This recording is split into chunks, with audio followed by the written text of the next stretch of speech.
അമൃതം പൊടി വെച്ചിട്ടൊരു കിഡിലൻ റെസിപ്പിയാണ് ഇന്നത്തേത്.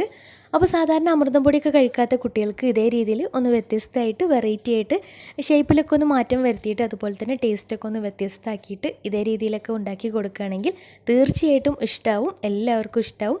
വായിലിട്ടാൽ അലിഞ്ഞു പോകുന്ന ടൈപ്പ് നല്ല സോഫ്റ്റ് ആയിട്ടുള്ളൊരു അടിപൊളി പലഹാരമാണ്. തീർച്ചയായിട്ടും ട്രൈ ചെയ്ത് നോക്കാം. പിന്നെ അമൃതം പൊടി കയ്യിലില്ലാത്തവർക്ക് ഗോതമ്പ് പൊടി വെച്ചിട്ടും ഇതേ രീതിയിൽ ഉണ്ടാക്കിയെടുക്കാവുന്നതാണ്. അപ്പോൾ എങ്ങനെയാണ് ഈ ഒരു പലഹാരം തയ്യാറാക്കുന്നതെന്ന് നോക്കാം.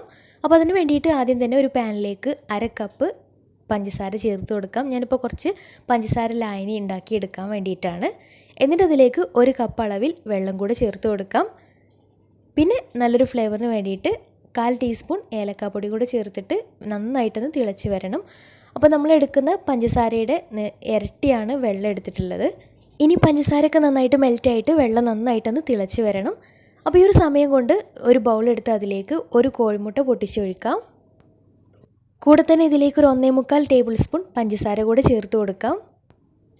ഇനി ഇതിലേക്ക് നല്ലൊരു ഫ്ലേവറിന് വേണ്ടിയിട്ട് 1/2 ടീസ്പൂൺ ഏലക്കാപ്പൊടി കൂടെ ചേർത്ത് കൊടുക്കാം. കൂടെ തന്നെ 3 ടേബിൾ സ്പൂൺ പാൽപ്പൊടി കൂടെ ചേർത്ത് പിന്നെ അതിലേക്ക് 1/4 ടീസ്പൂൺ ബേക്കിംഗ് സോഡയും അതുപോലെ തന്നെ പാകത്തിനൊരു നുള്ള് ഉപ്പും കൂടെ ചേർത്ത് നന്നായിട്ട് മിക്സാക്കി എടുക്കാം. പഞ്ചസാരയൊക്കെ നന്നായിട്ട് മെൽറ്റായിട്ട് നന്നായിട്ട് മിക്സാക്കി എടുക്കാം. അപ്പോൾ ഈ ഒരു സമയം തന്നെ നമ്മുടെ ഷുഗർ സിറപ്പ് പഞ്ചസാരയൊക്കെ നന്നായിട്ട് മെൽറ്റായിട്ട് തിളച്ച് കിട്ടിയിട്ടുണ്ട്. അപ്പോൾ ഇനി ഫ്ലെയിം ഓഫ് ചെയ്തിട്ട് മാറ്റി വെക്കാം. അപ്പോൾ നമ്മൾ റെഡിയാക്കി വെച്ചിട്ടുള്ള ഈ ഒരു മിക്സിലേക്ക് ഇനി ചേർത്ത് കൊടുക്കുന്നത് 1 കപ്പ് അളവിൽ അമൃതം പൊടിയാണ്. അപ്പോൾ അമൃതം പൊടി ചേർത്തിട്ട് നന്നായിട്ടൊന്ന് മിക്സാക്കി എടുക്കാം. അപ്പോൾ ഇതിലേക്ക് 1 കപ്പ് അമൃതം പൊടി ചേർത്ത് കൊടുക്കുമ്പോൾ കുറച്ചൊരു ലൂസായിട്ടാണ് ഉണ്ടാവുക. ഇനി ഇത് ഒന്ന് ടൈറ്റാക്കി എടുക്കാൻ വേണ്ടിയിട്ട് ബാക്കി ഇനി ഗോതമ്പ് പൊടിയാണ് ചേർത്ത് കൊടുക്കുന്നത്. ഞാനിപ്പോൾ 1/2 കപ്പ് അളവിൽ ഗോതമ്പ് പൊടി എടുത്ത് വെച്ചിട്ടുണ്ട്. അപ്പോൾ കുറേശ്ശെയായിട്ട് ഗോതമ്പ് പൊടി ഇതിലേക്ക് ചേർത്തിട്ട് നന്നായിട്ട് മിക്സാക്കി എടുക്കാം. മിക്സാക്കി എടുക്കുന്ന സമയത്ത് പിന്നെ ഇതിലേക്ക് 2 ടേബിൾ സ്പൂൺ നെയ്യും കൂടെ ചേർത്ത് കൊടുക്കുന്നുണ്ട്. മെൽറ്റാക്കിയിട്ടുള്ള നെയ്യാണ് ചേർത്ത് കൊടുത്തിട്ടുള്ളത്. നെയ്യിന് പകരം ബട്ടറോ അല്ലെങ്കിൽ സൺഫ്ലവർ ഓയിലോ ചേർത്തിട്ട് ഇതുപോലെ നന്നായിട്ട് കുഴച്ചെടുക്കാം. നെയ്യോ ബട്ടറോ ആവുന്നതാണ് ഒന്നും കൂടെ ടേസ്റ്റ് ഉണ്ടാവുക. അപ്പോൾ നന്നായിട്ട് ചപ്പാത്തിയൊക്കെ കുഴച്ചെടുക്കുന്ന രീതിയിൽ നന്നായിട്ട് തന്നെ കുഴച്ചെടുത്തിട്ടുണ്ട്.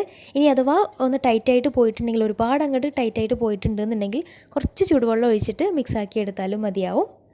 അപ്പോൾ നന്നായിട്ട് കുഴച്ചെടുത്തിട്ട് ഇതുപോലെ ബോൾസാക്കി എടുത്തിട്ടുണ്ട്. ഇനി ഒരു പലകയിൽ കുറച്ച് ഗോതമ്പ് പൊടി വിതറിയിട്ട് ഒന്ന് പരത്തിയെടുക്കാം. കുറച്ചൊരു കനത്തിലാണ് പരത്തിയെടുക്കേണ്ടത്.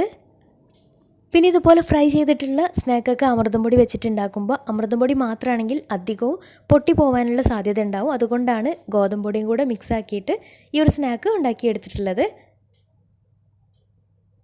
അപ്പോൾ നമ്മുടെ ഈ മാവ് കുറച്ചൊരു കട്ടിയിൽ ഇതുപോലെ സ്ക്വയറായിട്ട് ഷേപ്പാക്കി എടുത്തിട്ടുണ്ട്. ഇനി നമുക്ക് ഇഷ്ടമുള്ള ഷേപ്പിൽ കട്ട് ചെയ്തെടുക്കാം കേട്ടോ. ഞാനിപ്പോൾ ഇതുപോലെ നീളത്തിലാണ് കട്ട് ചെയ്തെടുക്കുന്നത്. അപ്പോൾ എല്ലാതും ഇതുപോലെ കട്ട് ചെയ്തെടുത്ത് കഴിഞ്ഞാൽ പിന്നെ ഒരു കാര്യം, ഇത് കുറച്ചൊരു കട്ടിക്കാണ് കേട്ടോ ഉണ്ടാക്കിയെടുത്തിട്ടുള്ളത്. ഒരുപാട് കട്ടി കൂടി പോവുകയും ചെയ്യരുത്, എന്നാൽ നല്ല കനം കുറഞ്ഞിട്ടുമല്ല ഉണ്ടാക്കിയെടുത്തിട്ടുള്ളത്. ഒരുപാട് കട്ടി കൂടിപ്പോയാൽ ഉൾഭാഗമൊക്കെ കറക്റ്റായിട്ട് വെന്ത് കിട്ടാൻ കുറച്ചൊരു പ്രയാസമായിരിക്കും. ഇനി ഇതൊന്ന് ഫ്രൈ ചെയ്തെടുക്കാം. അപ്പോൾ അതിന് വേണ്ടിയിട്ട് ഒരു പാനിലേക്ക് ഫ്രൈ ചെയ്യാൻ ആവശ്യമായിട്ടുള്ള ഓയിൽ ഒഴിച്ച് കൊടുത്തിട്ട് നന്നായിട്ട് ചൂടായിട്ട് വരുമ്പോൾ അതിലേക്ക് ഇട്ട് കൊടുക്കാം. പിന്നെ ഫ്രൈ ചെയ്തെടുക്കുന്ന സമയത്ത് മീഡിയം ടു ലോ ഫ്ലെയിമിലിട്ടിട്ട് തന്നെ ചെയ്തെടുക്കുക. അല്ലെങ്കിൽ പെട്ടെന്ന് പുറം ഭാഗം അങ്ങോട്ട് കരിഞ്ഞു പോവുകയും ചെയ്യും, ഉൾഭാഗം കറക്റ്റായിട്ട് വെന്ത് കിട്ടുകയില്ല. അപ്പോൾ ഒരു മീഡിയം ടു ലോ ഫ്ലെയിമിലിട്ടിട്ട് തന്നെ ഫ്രൈ ചെയ്തെടുക്കാം. അപ്പോൾ തിരിച്ചും മറിച്ചൊക്കെ ഇട്ടിട്ട് 2 ഭാഗവും കളറൊക്കെ മാറി നന്നായിട്ട് ഉൾഭാഗമൊക്കെ കറക്റ്റായിട്ട് വെന്ത് കിട്ടിയാൽ പാനിൽ നിന്ന് മാറ്റാം.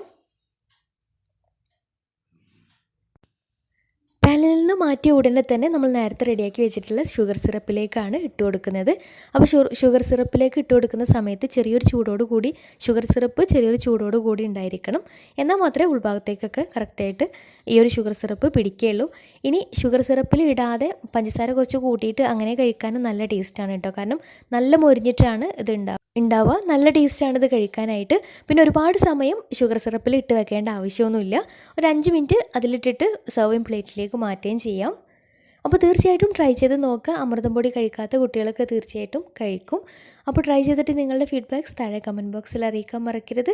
അപ്പോൾ ഇന്നത്തെ വീഡിയോ ഇഷ്ടമായെന്ന് വിചാരിക്കുന്നു. ഇഷ്ടമായെങ്കിൽ ലൈക്ക് ചെയ്യുക. ഫ്രണ്ട്സ് റിലേറ്റീവ്സിനൊക്കെ ഷെയർ ചെയ്ത് കൊടുക്കാനും മറക്കരുത്. അപ്പോൾ നല്ല അടിപൊളി വീഡിയോയുമായി വീണ്ടും വരാം. അതുവരെ take care. Bye. Thank U.